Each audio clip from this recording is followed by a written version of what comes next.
Hello friends, Laura here with Joyful Miles, a channel that is all about inspiring others to enjoy life 1 mile at a time. As of today, there are only 13 more days until the start of the 2017 Marathon Weekend. Unfortunately, I had to back out of the Goofy Challenge because of my foot injury. Total bummer, but it is what it is. And you know what they say, those who can't do, teach. So I have on my Dopey ears that were custom made by Bippity Boppity Brooke. Thank you, Megan, for the lovely present. And I have on, if I don't trip, my Dopey Challenge shirt from last January. And I'm ready to give some of my best tips for the Dopey and the Goofy Challenge. Quick disclaimer, I am not a trainer or a nutritionist. I am simply a gal with a lot of Run Disney races under my running belt. Also, Run Disney is always changing their policies or mixing up how they're doing things, so things that I might advise today might be different. So with that in mind, let's get started. First off, I know this is going to sound like I'm cheating, but I'm going to refer you to a different video. Yes, I just saw it on the Running with Grace channel by Heather Jorgensen. I hope I pronounced your last name correctly. And she did a phenomenal job going through the official event guide and gives great tips, especially for those who have never done a Run Disney race before. So be sure to check that out. The link will be below. And between her video and my video, you will have a buffet of information about the Goofy and Dopey Challenge. So with that in mind, I'm going to start with some tips of things you might want to consider doing before you leave. The biggest thing is to pack early. Look, the challenging thing about Dopey isn't just the high amount of miles. It's having to wake up very early, 4 mornings in a row. And if you plan on flying in early on Wednesday, that's going to be 5 early mornings. So you don't want to start off your trip being robbed of sleep by having to stay up super late on Tuesday night packing and getting things lined up. I know I did that, gosh, what was it for Tink? And I didn't get finished packing until 10 o'clock. By the time I got into bed, I was so stressed out that I could not sleep all night long. So yeah, do yourself a favor, pack early so the night before you can paint your nails like I never do. I'm gonna hide them and just relax. I know it might be a little late for this year, but I do want to mention it in case someone is watching this for the 2018 Dopey Challenge.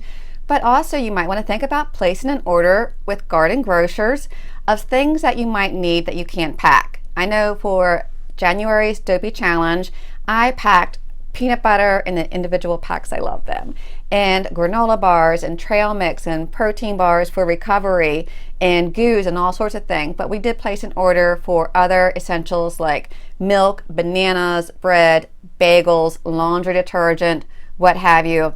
And we showed up at the resort and there were our bags waiting for us. Very easy. Since it is too late this year, also remember that at the gift store in your resort, you can get larger bottles of water for like $5 or Gatorades or such items. And if you have an annual pass, you get a discount on those at the gift store. You won't get them if you buy them at the counter service area, but yes, at the gift store you will. Also, now is the time to start hydrating. You don't want to wait until you're arrived at Disney to start drinking lots of water. You want to start now so your urine is the color of light straw. And once you're there, you also want to continue hydrating. And when I say hydrating, I don't mean with alcoholic beverages. Last year, I was sure to drink a full G2 every morning as soon as I woke up, since water makes me nauseous. And this way I had hydration and I had plenty of time to get rid of it before the race, if you know what I mean. Okay, and for my next tip, I know I'm a little bit of a germaphobe, I totally admit it, but when you spend hundreds of dollars for a running event, the last thing you want to do is come down with a cold. So I think a little caution to remain well is very wise. For me, that includes taking some emergency and my vitamins in the week prior, getting lots of fluids, we already covered that, using hand sanitizer often. I try to avoid touching my face. And yes, at the airport, I am that one who profiles coughers and try to stay away from them. And I also wipe down all surfaces in the plane where I'm sitting with an antibacterial wipe. I might look crazy, but I don't want to get sick. Now here's a very quick oddball tip.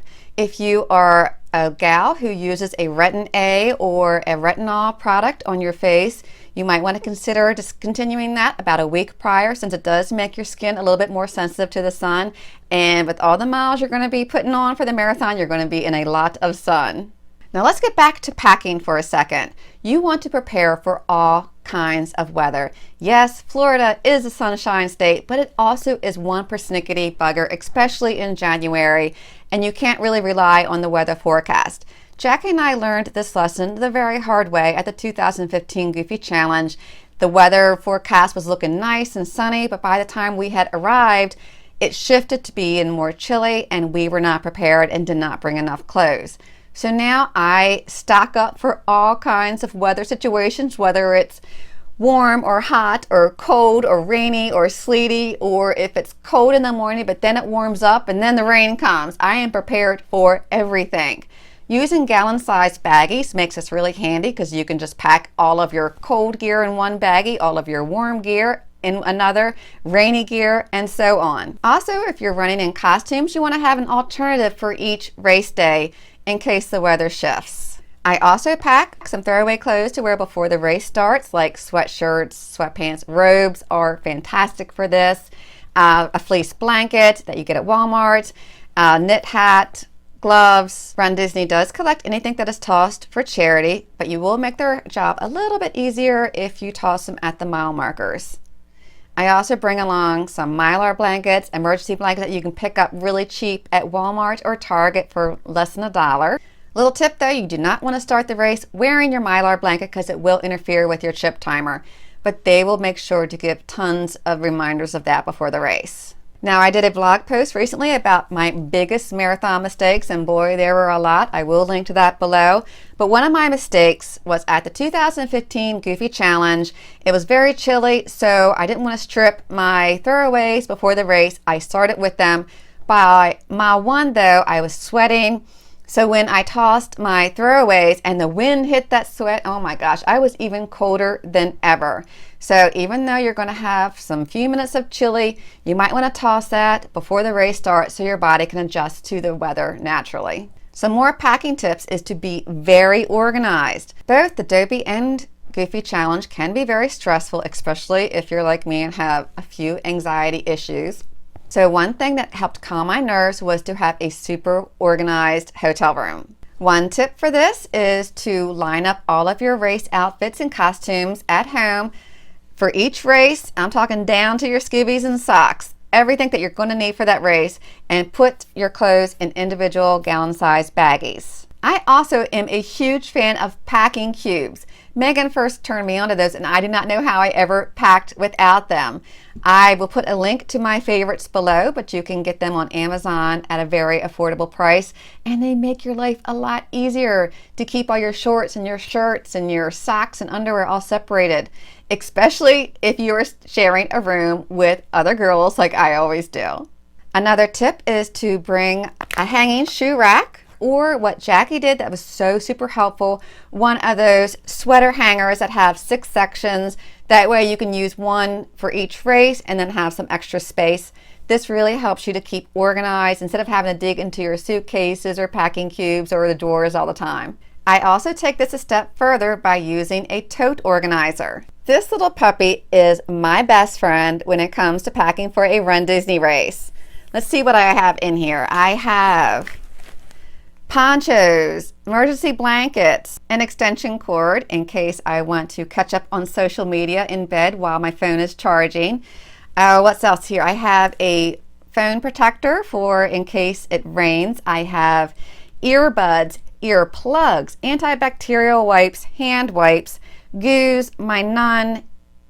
Oh my goodness, so much more medicine too. Everything can be stored in this organizer since it has so many luscious nooks and crannies. And speaking of medicine, okay ladies, I know this is not pleasant conversation, but we are more prone to yeast infections, and seeing as how the gift stores at Disney resorts do not have a monostat section, yeah, you might want to bring one of these just for an emergency. You will thank me later. Let's see, what else do I have in here? My running sunglasses, tissues, extra chargers. Ooh, I love these individual packs of Skippy peanut butter. Makes it really handy. We're going to talk about that later. So yeah, very nice thing to bring along. And it's cheap too. I will put the link below. Some other good things to pack is a multi-outlet or a surge protector, since us runners have a lot of electronics to charge at night. If you're wearing a costume, you might want to bring along a sewing kit with scissors and needle, thread. I think there's hot glue in here.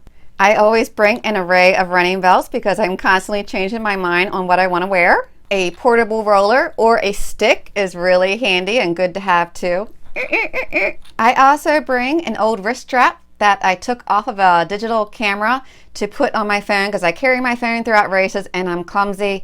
I would show it to you, but I can't find it, and I think you can figure that one out for yourself.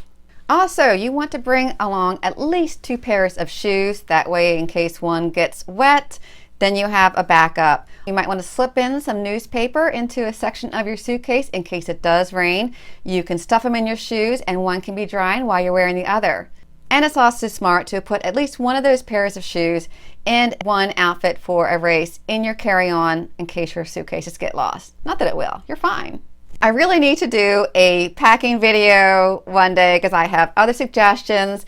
Until then, I do have an article up on the blog, plus a very handy dandy packing list that you can print out for your own self. I will put the link to that below. The next tip is to study the event guide. I'm not going to get into that a lot because Heather did a bang up job in the video and I would only be repeating what she says, so be sure to check out her video. But it is full of valuable information about the expo, the race times, when the bus service starts, course information, recovery tips, and there is a section for race etiquette. One etiquette thing I wish they would have posted is please, please, please do not do the dramatic water dumping on your head while you're going through the water station, because it's going to make the ground even more wet beneath you and endanger the runners who are behind you. I know this personally because Jenny and I witnessed a woman fall and break her arm at the 2016 full marathon at the ESPN Center. It was a very upsetting thing to see. We were like quiet for like a mile afterwards because, oh my gosh, I just couldn't even imagine. So please, if you must do that, wait until you're in the clear. One thing I did want to mention about the event guide is I like to download it on my phone and then take screenshots of the more important pages, like when the races start and when the bus service starts. Also, in the lobby of every Disney resort, there will be a poster up giving the same information that you can take a photo of. Easy peasy. I will recommend that you not ask the regular cast members there at the resort any Run Disney related questions because most likely they will not know, or they might give you dated information. Now, another thing that I like to do while I'm at home and I'm calm and not stressed out is to make a list on my phone of things I need to pick up at the expo, such as the race bib packets, the race shirts, any commemorative items that I might have pre-purchased, items that I want to pick up from a vendor. That way when I'm at the expo and if I'm nervous or if it's really crowded, I don't forget anything. While you're home, you want to print out your waiver and sign it. There are computers at the expo in case you forget, but sometimes there can be a line for that, so it will save you a lot of time. And speaking of lists, I love lists. I also make one for each race of what I need to pack in my running belt or in my gear bag. That way the night before I will know exactly what I need. If you would like examples of what I pack in my race belt for different races and lengths, I will be linking that below. And you know that list you're making for what to pack in your gear bag? I always include a lightweight drawstring bag or a small backpack because toting things around in those plastic gear bags with the white cords is really awkward. That way after the race when I change or I'm getting character pictures or hanging out, I can pack everything in my drawstring bag, making life a lot easier. And on that list you might want to put sunblock. Me and my lily white skin burns very quickly, so right before the marathon I always put on another layer, but before turning in my bag check. Usually for the half marathon, a coating at the resort before I leave is usually enough.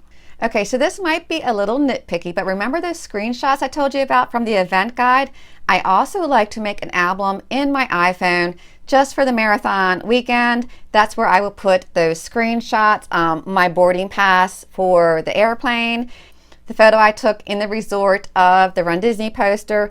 That way, if I want to quickly find what time the 10K starts, I don't have to sort through a bunch of pictures to get to my screenshot. Now about your phones. Now I always take tons of pictures and videos at Run Disney weekends, so I'm always careful to make sure my phone has plenty of room by deleting unnecessary photos, videos, or apps. That way I can just go crazy. If you're a social media lover, you might want to take note of the official hashtags. They are hashtag WDW Marathon, WDW 5K, WDW 10K, this is getting repetitive, WDW Half, WDW Full, hashtag Goofy Challenge, and hashtag Dopey Challenge. Something that also makes posting easier is an app called TFL. I have the pro version, it's only a couple bucks. What you do is you can make custom tag list and put all your tags in that you want to use. And then when you want to do a post, just do a quick copy paste. Easy peasy. Before each race too, you also want to take some steps to ensure a longer battery life. This includes making sure you don't have a lot of website windows open, turn off the Bluetooth and Wi-Fi if you don't need it, and maybe lower the brightness. Now for me, for a half marathon, I always bring a phone charger with me to leave in my gear bag that I can use before the race and after the race. But for a full marathon, I will need to use a charger. My favorite trick is to get a small charger like this size, and this is an 8-inch cord that I will use with my Fitletic Ultimate bag. Has a nice little pocket here for the charger, and then I put my phone in. I do have to leave it unzipped because the way the zipper's on the wrong side, and then run the cord around and I can charge on the run. Oh, and I do use a safety pin just to make sure that the phone charger doesn't pop out. It actually saved me during the Baltimore Marathon. Oh my goodness, I'm not even a third of the way through and this video has already been going on for so long. I'm so sorry. But all right, let's get on to after you arrive at Disney. If you are a fan of ice baths like I am, you might want to stock up on ice early in the week, like on Wednesday or Thursday, whatever. That way, after the half marathon or the full marathon, you'll have it ready to go. You won't run the risk of the ice machine being drained by other runners, and you're going to be tired. You're not going to want to lug ice into your room. Last year, Megan and I used the gallon-sized bags that previously held our running costumes, and we were fortunate enough to have a freezer that made this very easy in our room. Another thing you might want to consider is to prepare for each race early. Yes, I know I have anxiety issues, so this may not be something that you have to worry about, but I did find that preparing for each race early in the week kept my stress level down. Plus, you do not want to wait until the night before the race to line up your costume, or like I did for the Disneyland half when I was up sewing my costume until 9 o'clock at night. And then what, you jump into bed and try to go to sleep right away? It was very stressful, didn't happen.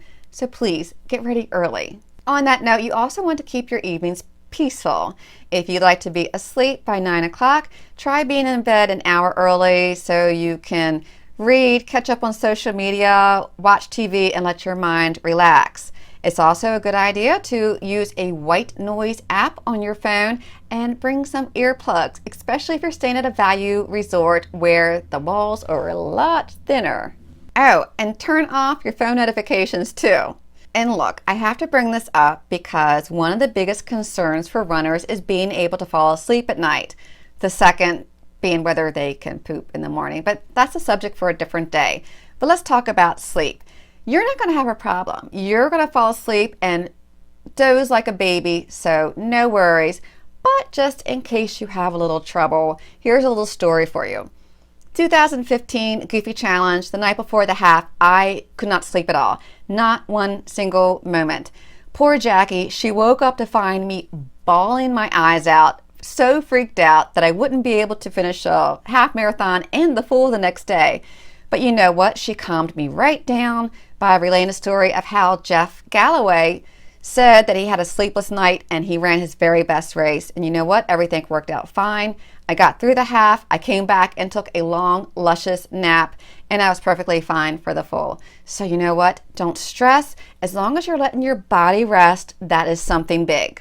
So let's move on to the expo. Heather mentions in her video how the afternoons are a lot less crowded a more relaxing shopping experience for everybody.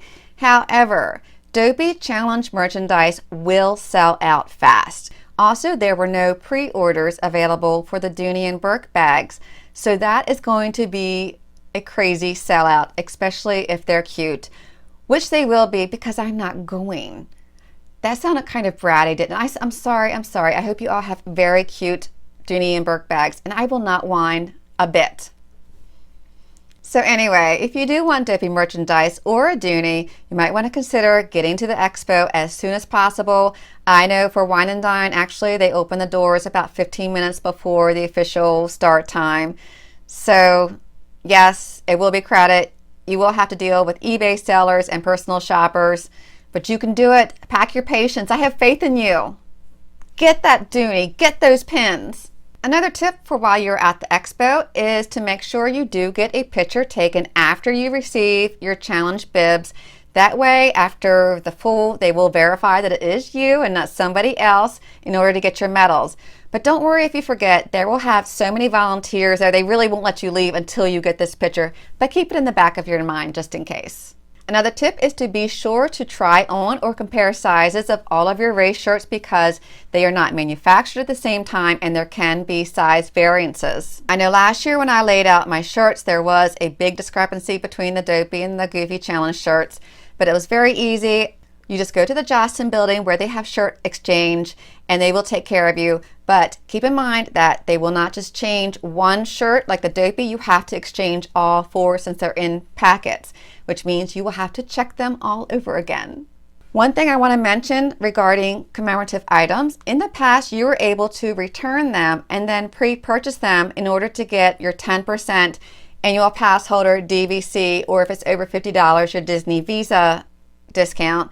I have heard rumors that they do not allow this anymore, so just keep that in mind and be sure to let me know, okay? Now, about the commemorative jackets. If you did not pre-purchase one and you love the design, then haul your booty to the merchandise tent before the full marathon. They often sell jackets there that were either returned or never picked up or exchanged for a different size. You just want to get there super early. They also sell banners that were previously displayed at the expo. But if you want one for like the Dopey Challenge or the Goofy Challenge, you have to be there like super early because they will go very fast. If you buy a souvenir beer mug, I think they're like $11, $12 at the expo, you can bring them back to the races and get a discounted refill. One more tip about the expo before I move on. If you later regret any Run Disney merchandise that you purchase, you can return this at your resort or at a park. But if it's a hot ticket item that has sold out, like the challenge pin or a magnet, you might want to check on a Facebook group to see if anyone would like to buy it from you. All right, so moving on to before the races. You really want to set realistic expectations. It will be very difficult to PR for every single race. Not impossible, but difficult. So it might be good to decide which race is more important and then adjust your goals for the other races accordingly. Like for me, I never try for a PR at a Run Disney race, and especially not for a multi-race challenge. Instead, for the 2016 Dopey Challenge, my running partner Jenny and I, we took our sweet old time for the 5K and the 10K, getting pictures with every single character and mile markers and just having a lot of fun. And then for the half, since the first 12 miles for the half and the full were the same, we got a majority of our pictures during the half, and then we set out to skip them for the full. But we saw Chicken Little out, that wasn't out for the half, and Jack Skellington, we had to get in line for him. So the theory didn't exactly work out, but it was a good theory. Speaking of running partners, if you are running with a friend, you guys might want to come up with a game plan and discuss your individual goals before the races, like how many character photos do you want to stop for? Do you have a pace goal? If you get to Animal Kingdom in time to ride Expedition Everest, is that something that interests you? You also might want to discuss whether or not you guys want to separate in case the race goals don't align anymore. Now, speaking of character photos, here's a few oddball tips. The lines for characters near the end of the marathon will be so short, maybe even non-existent. We ran past the Fairy Godmother and Belle in World Showcase, 0 lines, no people. So you might want to think about skipping some in the beginning and then hitting the ones near the end. Also, some of the lines will appear very long, but if there are two cast members rotating pictures, they will move pretty quickly. Something to help this is to have your camera ready before you get up, and I always hold my camera landscape so the photographer knows I want a landscape picture because they work out better for video. If you would like more tips on how to get great race pictures and videos, I will put the link to a blog post below. Speaking of making a game plan, if you will be meeting family after the race, you might want to make one for where to meet up. There will be a family reunion area, but cell service could be shoddy and it will be very crowded, so you might want to specifically mention where you're going to be at and then have a backup. Okay, so let's get on to the races. Here is my biggest tip. If you take only one thing from this entire video, well, first of all, it means that it stinks, but get to the races early. Seriously, if the buses start at 3 o'clock, I am down there by 2:45, so I'm on the first or the second bus. This is because in 2013, I left at around 3:30. The bus got stuck in hideous traffic, and I had to sprint from the parking lot all the way to the corral in order to start with my friends in Corral A. So yes, my co-bloggers like to make fun of me, but I always like to get there early. And it's nice because when you get there early, you can get character photos, dance to the DJ, have plenty of time to tinkle and you know what, get a cup of coffee. And also, it is a very long walk to the corrals, and since I like to be near the front, I have time to arrive at the corrals pretty early. A little oddball tip, if you are going to be meeting up with friends, have whoever gets there first get into a character line and then you can all meet for a group photo. When we do this though, we do not do individual photos because that's kind of rude to the people behind you. Now here is the biggest mistake I made for the 2015 Goofy Challenge. I did not eat enough in the morning. I am a small lady, but when it comes to running, I need a lot of fuel and a lot of food. I'm talking anything over 17 miles, I need to have a small meal. But for that race, Jackie and I were so excited to get to the race that I didn't take the time before leaving our resort to eat my oatmeal and eat my bagel. I just grabbed a granola bar and figured it would be enough, and it was not enough. By mile 17, I was so hungry that I was nauseated, and it was too late to eat anything because the well had run dry and I had the shakes and oh, it was a mess. They offered out those little chocolate bars and I thought, well, hey, Mr. Good Bar, peanuts, that'll be good for me. And it wasn't. I almost Mr. Chunked in the bushes afterwards. That was a big mistake. And then by mile 25, I hit the wall and I hit it hard. And I had to say something that I did not want to say. I told Jenny that I had to slow down. And God bless her, she basically just denied my fatigue and said, no, you don't. Let's go. Best thing she could have done. We made it through. But lesson learned. So before the Dopey Challenge full marathon, I had oatmeal, a full bagel with peanut butter, and my Nutri-Grain bar. Because one thing you have to keep in mind, if you are waking at like 2:30 to make a 3 o'clock bus, or actually for us, you know, it'd be 2 o'clock, and the race doesn't start until 5:30 and you have a later corral, it's going to be hours from your wake time to you actually run. So whatever you can normally get by pre-run at home, you have to allow for that time difference. I mentioned some other of the big race day marathon mistakes that I've made in the past in a blog post that you can find in the link below. Another thing that I never do is trust Run Disney for my nutritional needs. At the 2015 half marathon, they ran out of the shock block gels, and thankfully I packed enough, but to someone who was relying on that nutrition, they would have been in trouble. Also, while we're talking about food, many of the Run Disney table service and counter service will accommodate runners and have specials. For example, our favorite place to eat pre-race is the Wave. They had a really good pasta and grilled chicken meal that was reasonably priced, huge portion, awesome meal. I'm going to miss it this year. I'm going to miss a lot. At the Contemporary Cafe, they have these like beef or vegetarian flatbreads.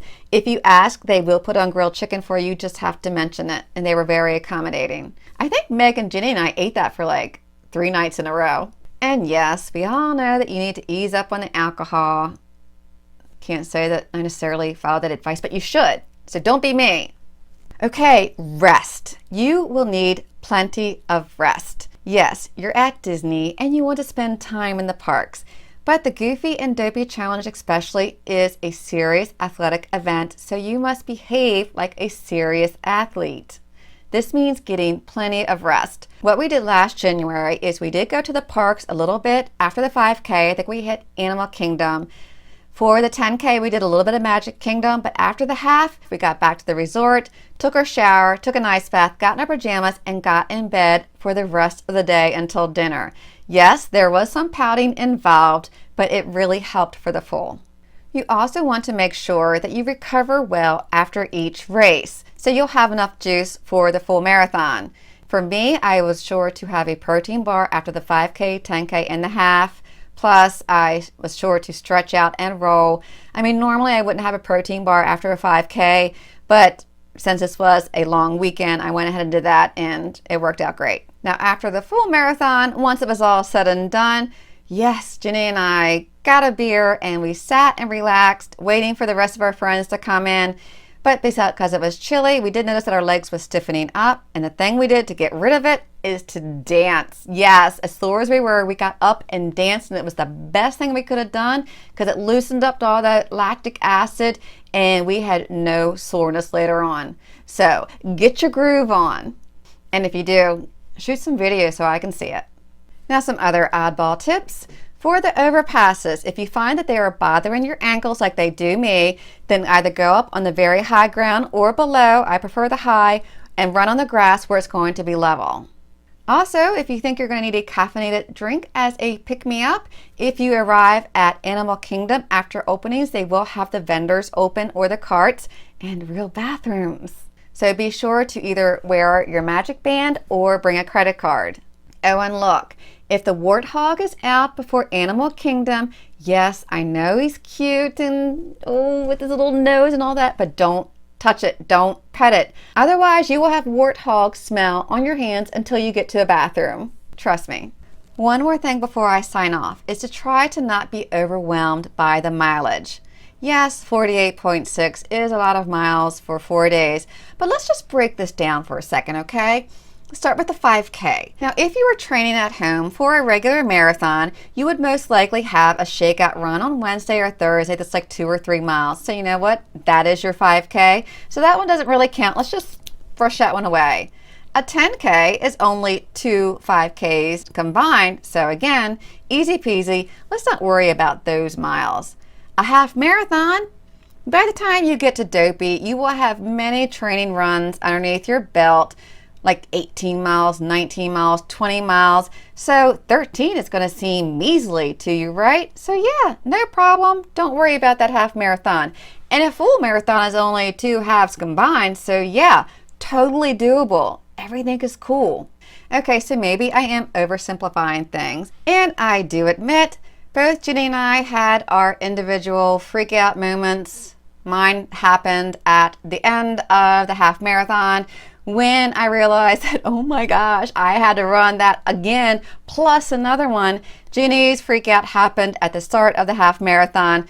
So I get it, I understand. But come on, this is why you signed up, because you love a challenge. And the Dopey Challenge is the grand poobah of Disney challenges. So you have got this. I have total faith in you. What, you don't believe me? Still not convinced? Are you going to make me bring out the big guns? All right, just hold on then. I'll be right back. Yeah, you want these? Ooh, earned me. Yeah, remember this when you start to get a little overwhelmed. Okay, so I have a talking headache, and I'm sure you have a headache from listening to me for so long. So I'm going to start wrapping things up here.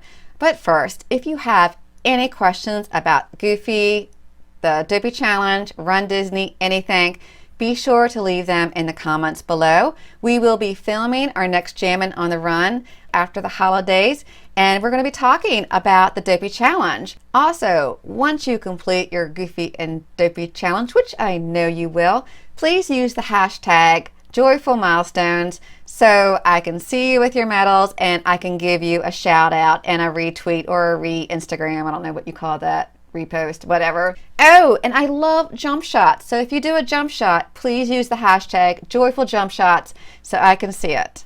Be sure to subscribe if you want video updates. Give this a thumbs up if it was helpful. And as always, have a joyful day. And I hope you have an amazing, fantastic time at Marathon Weekend. I really wish I was going to be there with you.